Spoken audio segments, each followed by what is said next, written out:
Where does the unseen thread of karma weave its tiny patterns throughout the complex web of life? Buddhism views karma as more than simply an idea. This is a profound reality about the universe. Everything we do, everything we think, has the power to determine our fate. This introduction takes you on a journey into the core of karma, revealing the most significant cause and effect principle that underpins our existence. Karma is essentially the silent observer of our existence, meticulously documenting every thought and deed with unwavering accuracy. It is the power created by our actions and intentions. It is the creator who creates the blueprint for our lives. Imagine a river that is always flowing, changing shape with each curve it takes and every stone it meets. In the same way, karma shapes the course of our lives. The stones of our actions and the pebbles of our decisions shape its currents. Karma has a dynamic and malleable nature, in contrast to the inflexible laws of the physical world. It offers a path whose course we can change with each step, rather than dictating a predetermined destiny. This flexibility provides a source of great hope. It means that we can always strive for improvement and transformation, no matter where we are in life. Every moment is a chance to change our karma's path, plant fresh seeds that will provide blessings in the future, or pull out the weeds left by previous wrongdoings. Karma has a powerful and all-encompassing effect on the results of life and what happens in the future. It is the sound of our deeds and thoughts echoing through the ages, impacting not just the near but also the far, the individual but also the collective. Your good deeds, your furious outbursts, and your loving whispers all ripple across the fabric of existence, influencing both the world that is immediately around you and the world that is outside of it. Think about the karma that results from a small deed of kindness. It not only makes the recipient happy, but it also fosters a giving culture in the neighborhood, starting a domino effect of generosity. In the same way, a harsh statement uttered in rage might cause strife. Long after the moment has passed, its effects are still felt. Karma is therefore more than just a personal matter. It is a cosmic principle that reminds us that we are a part of a bigger picture, players in a vast interwoven dance, and connects us to the wider web of life. One of the most important rules is to adhere to the fundamental karmic concept of not taking on the karma of others. The story of Atlas, who was sentenced to carry the weight of the heavens on his shoulders forever, emphasizes the futility and never-ending burden of attempting to shoulder the karmic burden of others.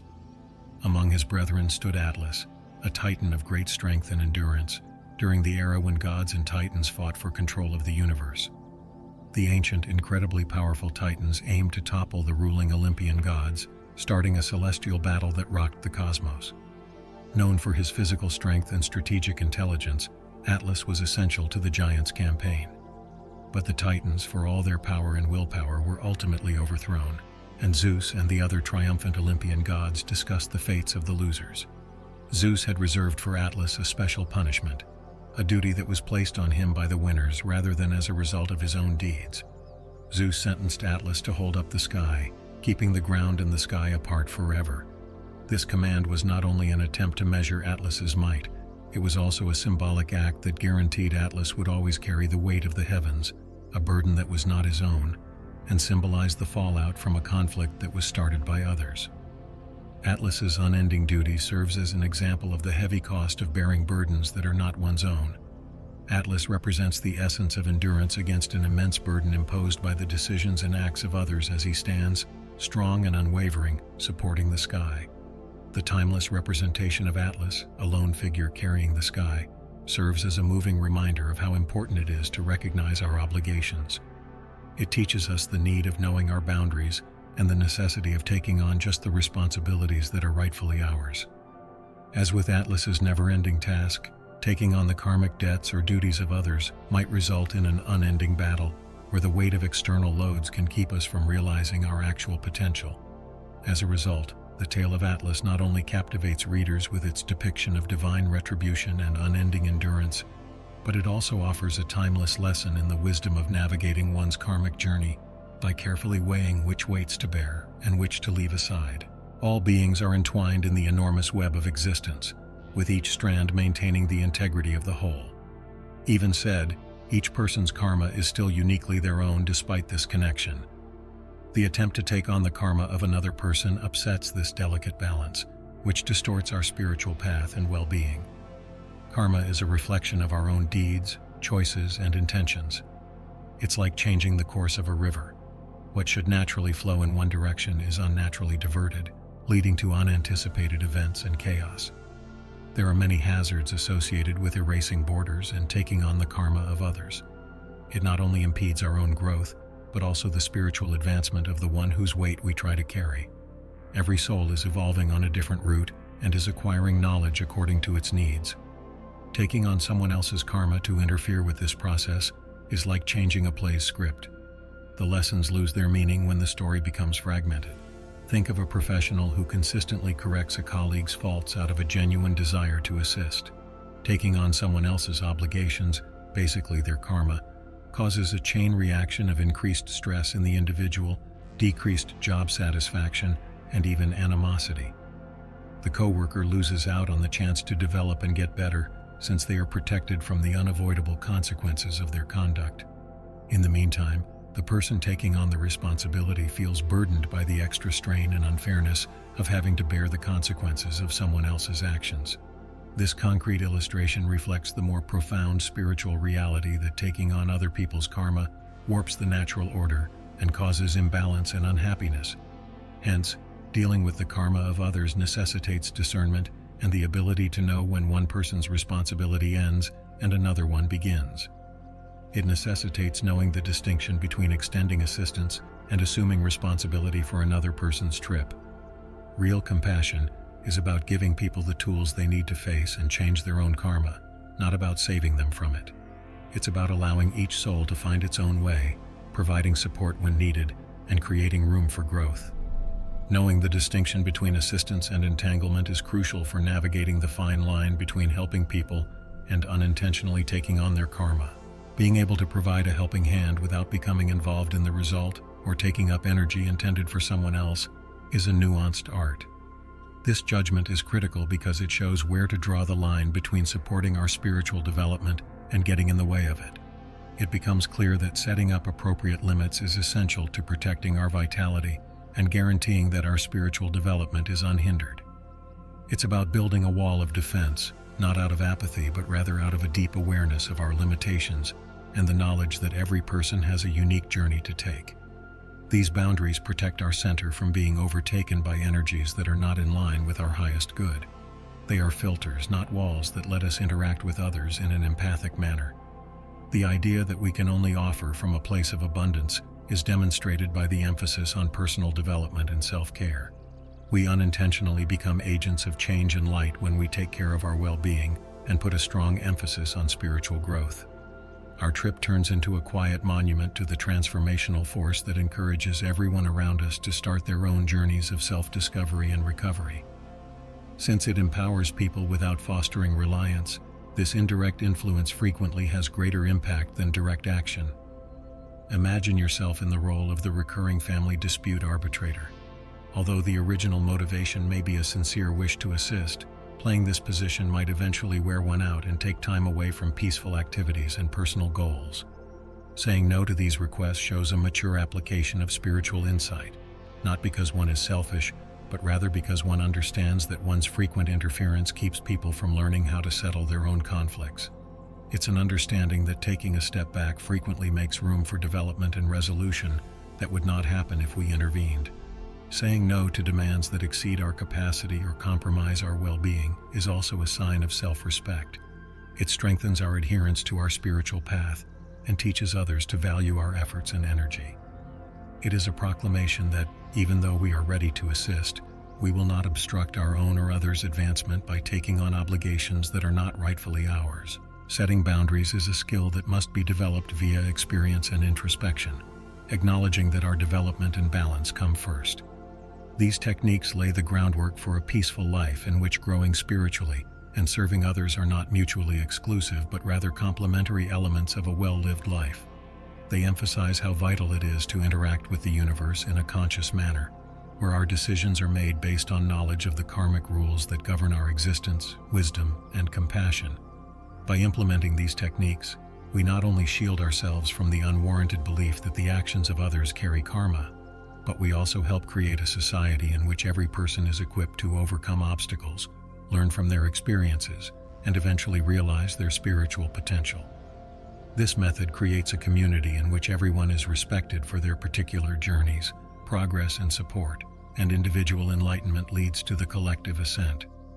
Because everything in life is interconnected, the idea of karma becomes more than just a spiritual precept. It also serves as a useful manual for leading a happy and meaningful life. This age-old idea, which is ingrained in Eastern wisdom traditions, tells us that every decision we make and every thought we have can affect how our life turns out. The practice of mindful living, a deliberate way of living that enables us to leave a positive and transformative legacy, is fundamental to developing good karma. To abstain from evil and engage in good activities is to recognize that our choices have an impact on people's lives and change the course of events.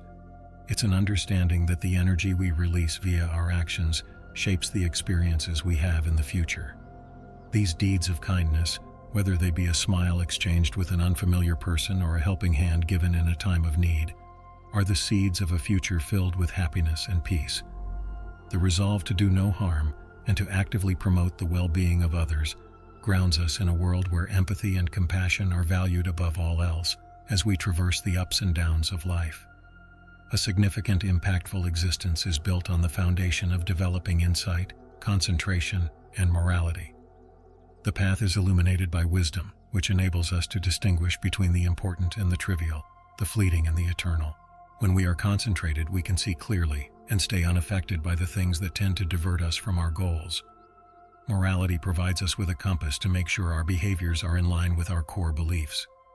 Together, these pillars support a life that is full of purpose and enlightenment, where every choice is made mindful of its karmic consequences. Self-care and self-love are vital behaviors for creating good karma rather than just selfish indulgences. We affirm our value and become ready to be excellent vessels in the world when we take care of our body, mind, and soul. We make sure that the energy we bring to our encounters is one of vibrancy, generosity, and love by embracing our well-being and recognizing our needs. This inner peace makes it possible for us to be more effective and present in our efforts to uplift others, generating a positive feedback loop that both supports our path and uplifts others around us. Volunteering or performing random acts of kindness without expecting anything in return are two examples of mindful living that capture the essence of building positive karma. Consider volunteering a few hours a week to help at a nearby shelter, providing warmth and company to anyone in need, or just holding the door wide for someone who smiles. Despite their seeming smallness, these actions have great power. They not only improve other people's lives but also our own, giving us a feeling of purpose and community. In addition, they function as subliminal calls to others to partake in this act of generosity, sustaining a positive feedback loop that creates a web of communal prosperity. We go on a life-changing adventure when we make the commitment to generate good karma through mindful living. It's a road that takes us beyond the sphere of self-interest into a connected world where our greatest potential comes to pass. We build a reality full of happiness, contentment, and serenity with every deed of kindness, every self-examination, and every decision made from a position of love. This voyage, which is based on the age-old concept of karma, calls us to be lighthouses in a world that longs for harmony and healing, serving as a constant reminder that we have the ability to mold a better future with our hands, hearts, and thoughts. However, karma's transformative potential rather than its punitive justice is what makes it so beautiful. Because of past transgressions or negative behaviors, negative karma is not an irreversible stain on our souls. Rather, it is an opportunity to grow and change directions.